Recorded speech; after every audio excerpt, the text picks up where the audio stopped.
우리 성도님들은 고난주간의 의미를 잘 모를 것입니다.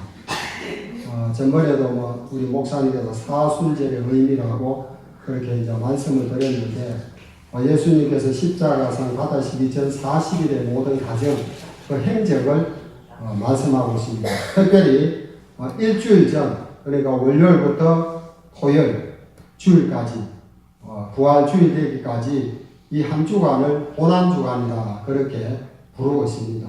그래서 교회마다 고난주간이라 해서 여리고 기도회, 특별 새벽 기도회, 그렇게 해서 이 주님의 고난에 동참하는 마음으로 교회마다 또 그런 기도회를 가지고 합니다. 저도 전에 이제 참 현장 목회를 할 때는 고난주간을 맞이하면 주님의 고난에 동참하는 마음으로 한 끼씩 금식하고 아침은 금식하고 그렇게 이제 즐거운 일이나 사람 만나는 일이나 그런 것은 다 삼가하고 오직 이제 서재실에 앉아가 말씀 묵상하고 기도하고 그렇게 했습니다만, 이제는 그런 의미가 좀 퇴색되어져 가지고 먹을 거 다 먹고 할 거 다 하고, 그러면서 제 마음속에 오늘 찬송도 부른 것처럼 내 너를 위하여 몸버려 피 흘려주고 너는 나를 위해서 무엇을 하느냐, 이 찬송을 부를 때마다 좀 양심에 이렇게 가치가 없는 것을 느끼게 됩니다. 어떤 선배 목사님 이런 말씀 하시더라고요.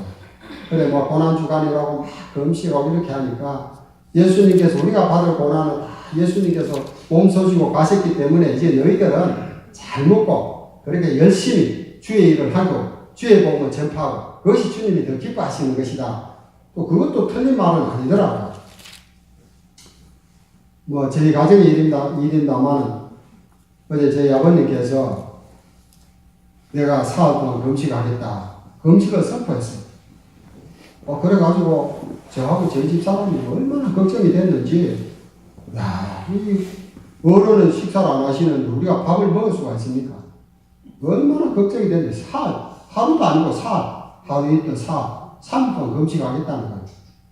아이고, 그래서 아무리 거래도 안 잡수고 있더라고요. 그래서 혹시 불편한 것이 있나, 때문에 저러는가, 우리 나름대로 별생각 다 했어요. 그래, 선소한 거 있으면 이야기하라 하고, 맛있게 잡수는 거 있으면 이야기하라 해도 무조건 금식하겠다는 거예요. 그래서 어제 정말 아침, 점심, 저녁 3끼를 굶었어요. 딱 3끼를 굶었어요. 아이고, 큰일 났다. 95세 된 노인이 하루 3끼를 금식했으니까, 저 금식이 정말 사흘까지 가면 어떻게 되겠습니까? 한번 여러분도 생각해 보십시오. 그래가지고 저희들 생각이 이제 수요일까지 만약 금식하면 가까운 삼성병원에 입원시켜가지고 포도당 민계로 맞춰가 다시 보충하고 일주일 있으면 회복되가 나오니까 그렇게 해야 되겠다 이랬는데, 오늘 아침에는 나와가지고 식사를 하시더라고요. 그래서 제가 오늘 이제 우리 노회 목사님이 돌아가셔가지고 장례식에 순서를 맡겨가지고 가고 있는데 걱정이 내가 물어보니까 아침에 식사를 하셨다라는 겁니다. 그래서 어떤 면에서는 참 노인이 금식하는 거 위험하잖아요. 노인들은 파병으로 살아가는데 고기 끊으면 죽는 거나 마찬가지인데요.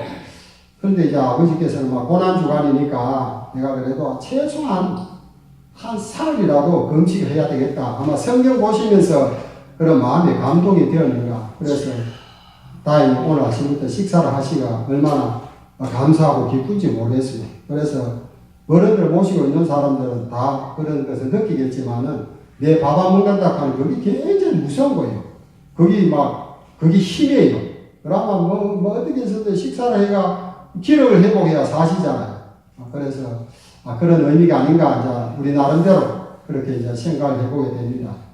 우리가 이 땅에 태어나서 하나님 부르실 때까지 우리의 삶, 어떤 삶은 고난의 행적입니다. 고난의 삶입니다. 우리 인생이 이 땅에 태어나서부터 하나님이 부르시는 그날까지 모든 것을 되돌아보면 어떤 면에서는 고난이라 해도 말이 아닙니다. 여기서 보면 인생은 고난을 위하여 태어났다고 그런 말씀도 있습니다. 그런데 고난은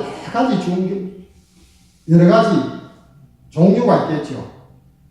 그래서 우리가 육체적 당하는 고난은, 또 경제적으로 어려서 당하는 고난, 또 사람들부터 무시당하고 차별당하는 그런 고난, 또 마음의 고통, 여러 가지 있지만은 오늘 이 고난의 행적은 주님께서 우리를 위하여 받으신 그 고난을 의미하고 있다는 것입니다.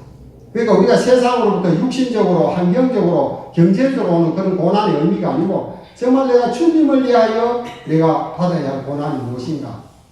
사도 바울은 그리스도의 남은 고난은 내 육체에 채우노라고 그렇게 고백했거든요. 예수께서 이미 십자가에 못 박혀 돌아가시고 부활하시고 하늘나라에 가시는데도 그 내가 남은 고난을 내 몸에 채워내라 하는 것은 나도 예수님처럼 주님의 가신 그 길을 따라가면서 주님이 받으신 그 고난의 길을 걸어가면서 나도 주님처럼 살아가겠다는 그런 고백에 담겨있는 의미라고 생각이 되어지는 겁니다. 그래서 오늘 이 말씀을 통해 가지고 한 주간 동안 아까 서론에 말씀드린 것처럼 예수님이 한 주간 동안 받은 고난의 흔적이 무엇인가. 그래서 성경에 보면 그 고난의 흔적이 월요일부터 토요일까지 나옵니다. 첫째 월요일은 첫째로 성전을 정결케 하시죠. 월요일입니다. 그러니까 지금 우리가 어제 아래 월요일처럼 예수님 일주일 전에 월요일은 성전을 정결케 하셨다.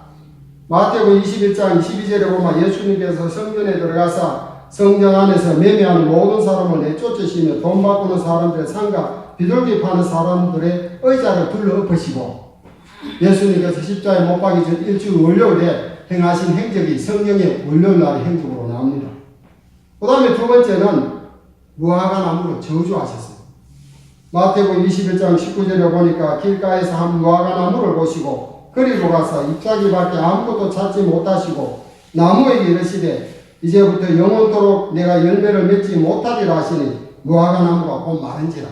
그 월요일 날 두 가지 사건을 예수님이 행하셨습니다. 그래서 화요일은 무엇을 하셨는가? 화요일은 예수님께서 각종 비유를 가르치고 예수님의 비유에 대한 논쟁하는 사건이 나와요. 마태복음 25장에는 열천의 비유와 달란트 비유가 나옵니다. 그리고 화요일 날 가룟 유다가 변심하게 됩니다. 변심을 한 마음이 변했다는 겁니다. 그래서 마태복음 26장 15절에 보니까 내가 예수를 너에게 넘겨주리니 얼마나 주리냐 하니 그들이 은 30을 달아주거늘. 그래 이미 이 가룟 유다는 언젠가 예수님이 자기의 선생님이면서도 자기의 어떤 육신적인 그런 영적인 세계를 바라보지 못하고 육신적인 그런 것만 바라보다가 결국 그 돈 받은 해인데 예수님을 은 30에 팔아서 넘기는 그렇게 사건이 화요일날 나옵니다. 그런데 성경에 보면 오늘 수요일에 예수님이 한 적이 없어요. 수요일에 보면 성경에는 침묵하고 있습니다. 그래서 칼빈 선생은 말합니다. 성경이 말하는 데까지 말하고 성경이 서는 곳에 서지 성경이 말하지 않는 걸 학대 해석하거나 한 걸음 더 나아 말하는 것은 그거는 성경적이 아니다.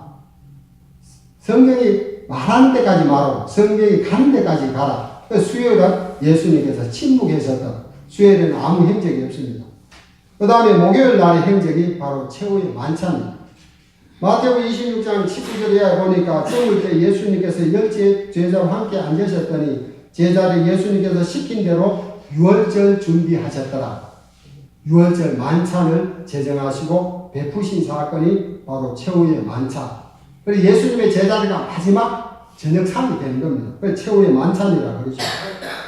그 최후의 만찬 가운데서 그냥 예수님께서 이제 오늘 본문의 말씀처럼 예수 그리스도께서 자기가 예루살렘에 올라가 장로들과 대제사장들과 서기관들에게 많은 고난을 받고 죽임을 당하고 제3일에 살아야 할 것을 제자들에게 비로소 나타내신. 그전에는 예수님께서 3년 동안 예수님의 제자들과 함께 공생의 삶을 살았지만은 예수님께서는 자기의 고난에 대해서 말씀하지 않았어요. 그런데 이제 예수님께서 말씀을 하십니다. 그러면서 최후의 만찬을 베푸죠. 그래서 포도주와 떡을 준비해서 이것을 먹어라. 이 떡은 내가 너희에게 주는 살인이라 하고 예수님 제자들이 나누고 또 포도주를 나눕니다. 이것은 내가 너희에게 주는 언약의 피라고 그렇게 말씀하시면서 최후의 만찬을 하시죠. 우리가 지난 주일날에도 성찬식을 베푸지 않았습니까? 떡을 받고 포도주를 받았습니다. 그 예수님의 떡과 피를 예수님의 살과 피를 의미한다는 것. 떡과 포도주. 그러한 성찬식을 예수님께서 행하셨습니다. 그 다음에 금요일은 예수님께서 겟세마네 기도 올라가셨죠. 이제 예수님께서 오늘 본문 말씀하신 대로 많은 고난을 받고 죽임을 당한다. 이 말씀을 예수님께서 말씀하시면서 이 모든 것이 하나님의 뜻대로 되어진 것이라고. 예수님 생각대로 되어진 것이 하나님의 뜻을 이루기 위해서 하나님의 뜻은 뭡니까? 우리 죄인들을 살리기 위한 것이 하나님의 뜻이 아닙니까? 그래서 그들이 게세마네 하는 곳에 예수님의 제자에 이르시되 내가 기도할 동안에 너희는 여기 앉아 있으라고 금요가 그렇게 하셨습니다. 그리고 기도하실 때에 예수님은 말씀하신 대로 여기 대제사장 서기관들이 또 그 신복들이 종들이 와서 예수님을 이제 체포되어 가죠. 그래서 체포되어서 대제사장과 로마 총독 앞에서 신문 받으신 사건이 있습니다. 금요일날 되어집니다. 그 다음에 골고다 산에서 십자가에 죽으신 마태복음 21장 31절에 예수께서 다시 크게 소리지고 영원히 떠나시노라. 그래서 가상 7원이라고 그렇게 합니다. 예수님께서 마지막 남기신 7마디를 갖다 십자가에서 남기신 7마디를 가상 7원이라고 그렇게 말씀하죠. 그래서 저는 그때 목회할 때에 금요일마다 가상 7원을 갖다가 첫째 예수님이 말씀하신 걸 어느 장로님이 하고 두 번째는 여전도 회장이 하고 청년 회장이 하고 그래가 예수님이 당하신 그 십자가상에서 남기신 7마디 말씀을 갖다가 돌아가면서 하면서 그래 그거 붙잡고 내가 기도했는 그런 적이 있었어요. 그리고 무덤에서 장사되셨죠. 마태복음 27장 51절에 보니까 요셉이 시체를 가져다가 깨끗한 샘 앞으로 가서 바위 속에 판 자기 새 무덤에 넣어두고 큰 돌을 굴려 무덤 속에 두고 가니 예수님이 영원히 떠나가시고 나니까 예수님을 갖다가 이제 큰 무덤에 요셉이 새 무덤에 자기가 예비한 그런 무덤에 예수님을 안장했고 큰 돌로 가려는 것이 바로 금요일의 행적입니다. 토요일은 예수님 돌아가셨으니까 무덤에 눈물로 계셨죠. 그리고 주일날 일요일의 행적이 사망 권세를 깨뜨리고 부활하신 날입니다. 아멘. 그래서 우리가 바로 주일날 주일은 뭡니까? The Lord's Day, 주님의 날이라는 것. 주님께서 부활하신 날이 우리는 주일입니다. 그리고 유대인들은 안식일이라 그러죠. 토요일부터 지키는 거. 그러나 예수님이 부활하신 이후로는 우리 개신교는 주일이라 하고 주일을 그렇게 거룩하게 지킨다는 겁니다. 이상의 내용들이 바로 예수님께서 우리를 위하여 고난받으신 한 주간의 행적을 잠시나마 소개했습니다. 그래서 주님께서 나를 위하여 이렇게 월요일부터 토요일까지 또 주일날 부활하셨구나. 그렇게 그날마다 되어진 사건을 바라보면서 우리도 예수님의 고난에 함께 동참하는 마음으로 사도 바울이 내 남은 육체를 그리스도의 고난에 내가 채우겠다 그렇게 말씀한 것처럼 우리도 주님이 받으신 그 고난을 위하여 우리 예수 믿는 것이요 고난이 없이는 영광이 없습니다.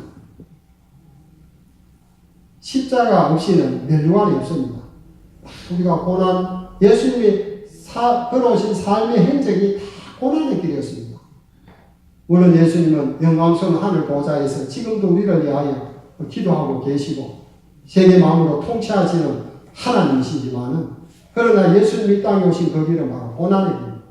우리가 예수를 정말 잘 믿으려면 이 고난에 동참해야 돼요. 항상 나는 영광 받은 고난 후에 고난이 있을 때에 바로 우리가 영광이 있다는 사실을 알고 그래서 우리는 주님의 고난에 동참한 마음으로 오늘 시간도 다 같이 하는 속으로 기도하는 그런 기도의 시간을 가졌으면 합니다. 찬송가 365장 부르고 우리 세 가지 제목으로 꼭 기도합니다.